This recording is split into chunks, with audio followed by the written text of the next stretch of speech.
ഒരു വിഷയത്തിന്റെ യാഥാസ്ഥിതി മനസ്സിലാവണമെങ്കിൽ മറ്റൊരാൾ കണ്ട് അന്വേഷിച്ച് ഓക്കെ ആക്കിയതിന് ശേഷം പോയി കാണുമ്പോഴേ അതിന്റെ യാഥാർത്ഥ്യം മനസ്സിലാവുള്ളൂ.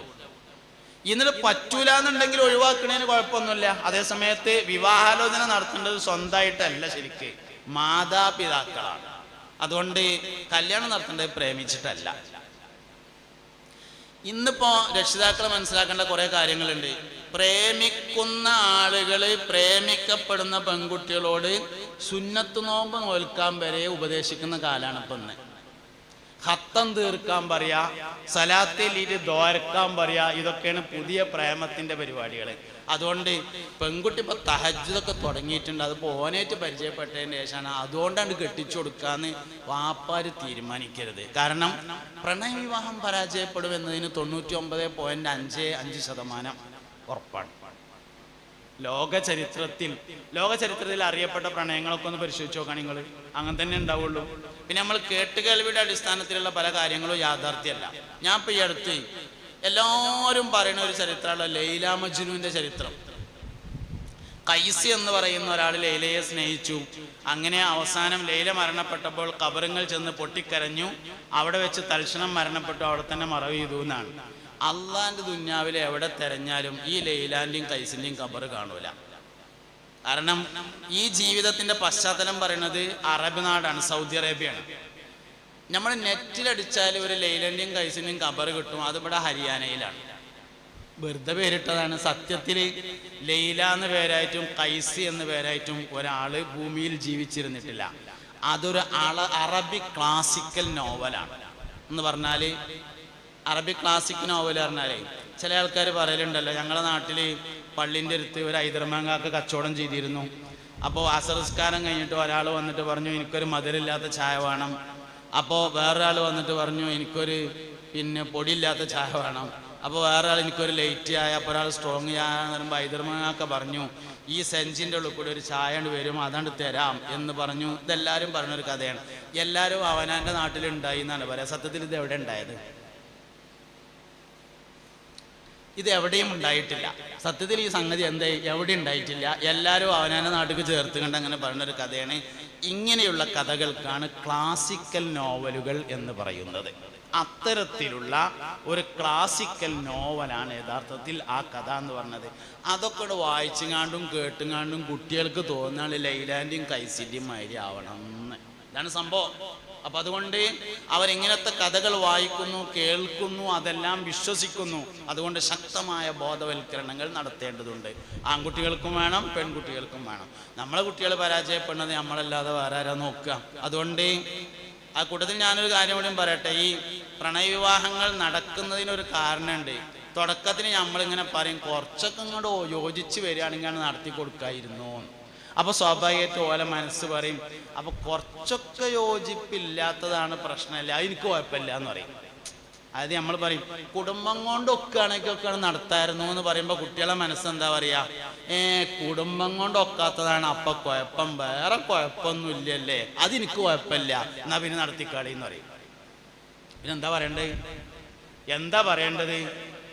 ഹറാമിൽ തുടങ്ങിയത് നരകത്തിലല്ലാതെ അവസാനിക്കുകയില്ല എന്ന വചനത്തിന്റെ അടിസ്ഥാനത്തിൽ എനിക്ക് ജീവനുള്ളിടത്തോളം കാലം ഞാനത് നടത്തിത്തരൂല എന്ന് ഏതെങ്കിലും ഒരു വാപ്പ പറയാൻ തയ്യാറുണ്ടെങ്കിൽ അവിടെ നിൽക്കുക പരിപാടി.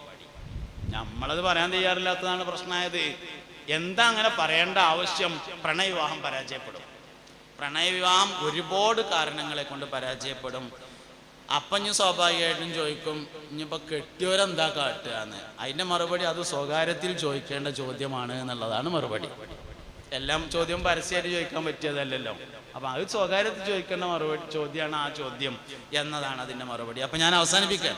അപ്പം ശ്രദ്ധിക്കേണ്ട വിഷയം എന്താ വെച്ചാൽ പുതിയ തലമുറ വൈവാഹിക ജീവിതത്തിൻ്റെ അന്തസ്സത്ത എന്താണ് എന്ന കാഴ്ചപ്പാടിൽ നിന്ന് പിറകോട്ട് പോയിട്ടുണ്ട്. അതിന് ഒരുപാട് കാരണങ്ങളുണ്ട്. വായനകൾ, കേൾവികൾ, സീരിയലുകൾ, അഭിനയങ്ങൾ, സിനിമകൾ, പാട്ടുകൾ, ഇങ്ങനെ ഒരുപാട് കാരണങ്ങൾ അതിന് വന്നിട്ടുണ്ട്. കോടാനക്കോടി മനുഷ്യന്മാർ ഭൂമിയിൽ ഭാര്യ ഭർത്താക്കന്മാരായി ജീവിച്ചു പോയിട്ടുണ്ട്. കോടിക്കണക്കിന് മനുഷ്യന്മാർ ജീവിച്ചുകൊണ്ടിരിക്കുന്നുണ്ട്.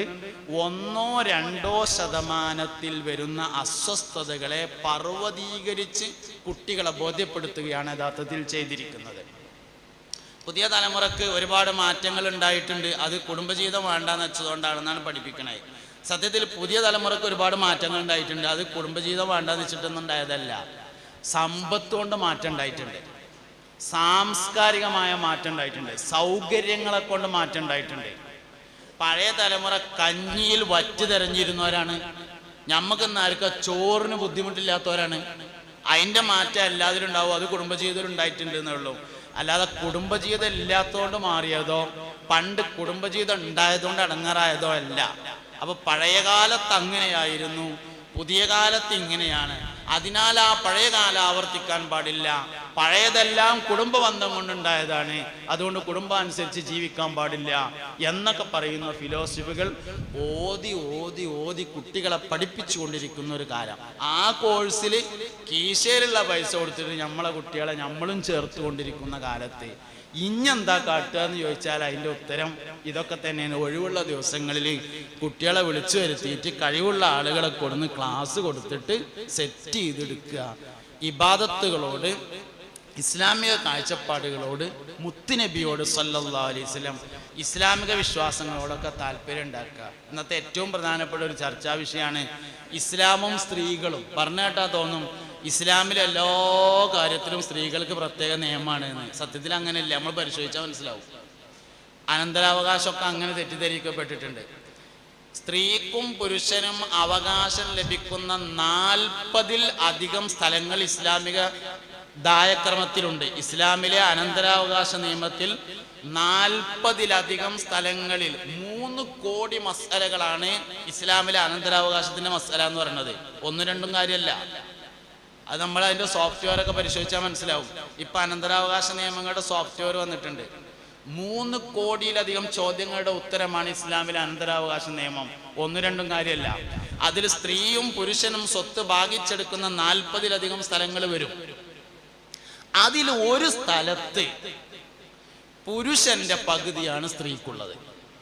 ഇതാണ് ഇപ്പൊ ഈ വലുതാക്കിയ സാധനം. ഇത് ഇങ്ങനെ പഠിച്ചാലേ മനസ്സിലാവുള്ളൂ. അതെന്തേ? അതിൻ്റെതായ ചില കാരണങ്ങളുണ്ട് എന്നതാണ്. ആ കാരണം കൃത്യമായി കുട്ടികളെ പഠിപ്പിച്ചിരിക്കണം. ഇസ്ലാമിലെ എല്ലാ നിയമത്തിലും സ്ത്രീയും പുരുഷനും വ്യത്യാസമൊന്നുമില്ല.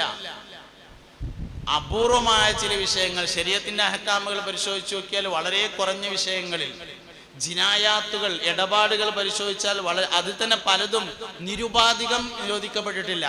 ചിലത് ഉപാധികളോടുകൂടെയാണ് നിരോധിച്ചിട്ടുള്ളത്. അപ്പൊ ആ കാര്യങ്ങളൊക്കെ കൃത്യമായി കുട്ടികളെ പഠിപ്പിക്കുന്ന ക്ലാസ്സുകൾ നടക്കണം.